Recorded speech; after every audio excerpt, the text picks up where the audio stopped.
Hello friend, good evening. Welcome to my channel home science by Kanaujia ma'am. Channel में आपका स्वागत है। अगर आप मेरे चैनल पे नए आए हैं तो मेरे चैनल को सब्सक्राइब कर दे, लाइक कर दे, शेयर कर दे और ज्यादा से ज्यादा लोगों को शेयर कर दे। बेल आइकन को भी प्रेस कर ले, जिससे आने वाली वीडियो का नोटिफिकेशन आपको मिल सके। और इससे आगे सेशन में अगले के क्वेश्चनों का हम डिस्कशन कर चुके हैं। आज इस क्वेश्चन पेपर हम 99 क्वेश्चन से पढ़ेंगे। और ये पेपर है यूपी टीजीटी होम साइंस 2021 का। तो आइए क्वेश्चनों का डिस्कशन करते हैं। तो क्वेश्चन हमारा 99 कह रहा है, सुंदरता किस प्रकार का मूल्य है? तो ए कह रहा है साधारण मूल्य है, बी कह रहा है आंतरिक मूल्य है, सी कह रहा है दोनों है, डी कह रहा है इनमें से कोई नहीं।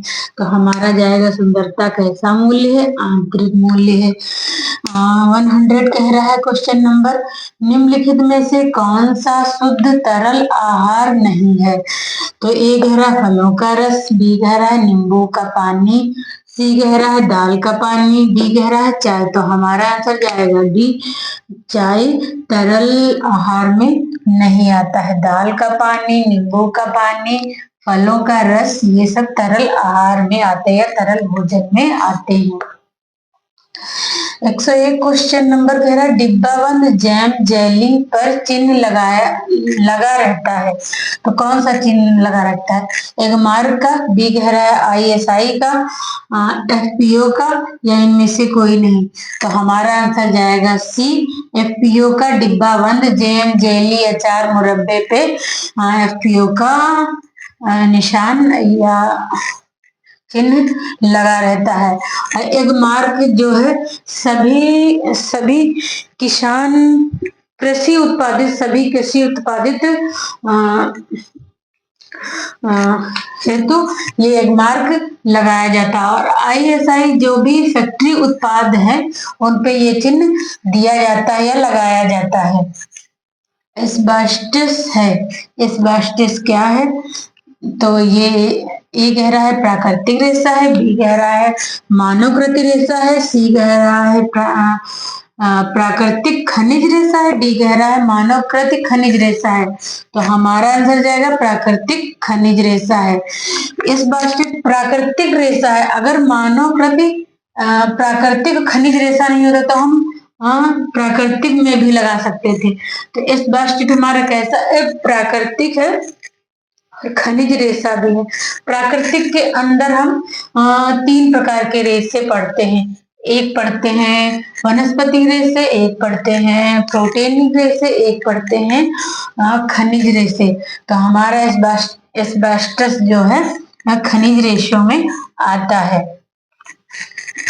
103 कह रहा है उल्टा टाके को कहते हैं। उल्टा टाके को क्या कहते हैं? तो ए कह रहा है पर्ल टाका कहते हैं, बी कह रहा है मिस टाका कहते हैं, सी कह रहा है टक टाका कहते हैं, डी कह रहा है और जर्सी टाका कहते हैं। तो हमारा आंसर जाएगा उल्टे टाके को पर्ल टाका कहते हैं।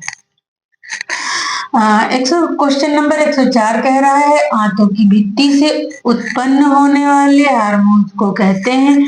तो क्या कहते हैं? ए कह रहा है इंसुलिन कहते हैं, बी कह रहा है ग्लूकेगॉन कहते हैं, सी कह रहा है क्लोसिस्टोकाइनिन कहते हैं, डी कह रहा है सोमैटोस्टेटिन कहते हैं। तो हमारा आंसर जाएगा डी, सोमैटोस्टेटिन कहते हैं। ये आंतों से उत्पन्न होने वाला हार्मोन्स है। और इंसुलिन अग्नाशय की बीटा सेल से निकलता है और ग्लूकेगॉन जो है अग्नाशय से ही गामा सेल से निकलता है ग्लूकेगॉन। ये इंसुलिन जो है ग्लूकोज को नियंत्रित करने का काम करता है। ग्लूकेगॉन जब हम खाना नहीं खाते हैं तो ये ग्लाइकोजन को ग्लूकोज में बदलने में मदद करता है। एक क्वेश्चन नंबर 105 कह रहा है स्कोरिंग का प्रयोग होता है। क्वेश्चन नंबर 105 कह रहा है कि स्कोरिंग का प्रयोग होता है तो किस पे होता है। ए कह रहा है ऊन में, बी कह रहा है रेशम में, सी कह रहा है रेयान में, डी कह रहा है नायलॉन में। तो हमारा आंसर जाएगा ऊन। स्पेशल स्कोरिंग ऊन पे होती है, ऊन को साफ करने के लिए। जब भेड़ों से रेशे मंगाए जाते फिर उन पे जो प्रक्रिया की जाती है साफ करने के लिए, उसे हम स्कोरिंग कहते हैं। और ये स्पेशल ऊनी रेशों पर ही की जाती है। रेशम एक प्राकृतिक रेशा और प्रोटीनिक रेशा भी है और ये प्राकृतिक जगत का सबसे लंबा रेशा है। और रेयान एक कृत्रिम रेशा है, सेलुलोजिक कृत्रिम रेशा है, मानव निर्मित है। और डी जो है नायलॉन रेशा जो है कृत्रिम प्राथमिक जगत का रेशा। पहली बार इसका मानव ने निर्माण किया था नायलॉन का। क्वेश्चन नंबर 106 कह रहा है ढाका के मलमल का निर्माण होता है। ढाका के मलमल का निर्माण होता है तो ए कह रहा सूती रेशों से, बी कह रहा ऊन से, ऊनी रेशों से, सी कह रहा है कृत्रिम रेशों से, डी कह रहा है रेशमी रेशों से। तो हमारा आंसर जाएगा सूती रेशों से ढाका का निर्माण होता है। और ढाका कहाँ का है? ये बंगाल देश का है। पहले बंगाल देश हमारे ही देश में था, तो पहले ढाका हमारे ही देश का था, अब ये बंगाल देश का है। आई होप कि ये क्वेश्चन पेपर आपको समझ में आया होगा। अगर आपको कोई क्वेश्चन ना समझ में आया तो आप कमेंट करके हमें बता सकते हैं। अगर आप होम साइंस से कोई भी जुड़ी जानकारी चाहते हैं तो आप हमें बता सकते हैं कमेंट करके। और अगर आप मेरे चैनल पे नए आए हैं तो चैनल को सब्सक्राइब, लाइक, शेयर करना ना भूलें और बेल आइकन को भी प्रेस कर लें। जय हिंद।